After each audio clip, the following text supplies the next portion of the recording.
Добре бе, значи на Олимпиадата ми показвате някакви дебели, разплути, трансджендери, содомия, възстановка на Калигула ли ми направихте там?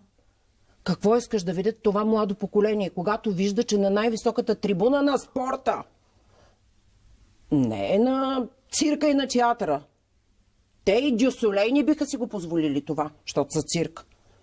На Олимпиадата, която аз и до ден днешен осъждам.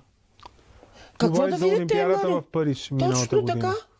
Аз нямам нищо против хомосексуалните. Напротив, приемам различността им, имам много такива приятели, но не искам да преминавате границата вие, които ми го демонстрирате там, и не искам това да се превръща в норма на поведение.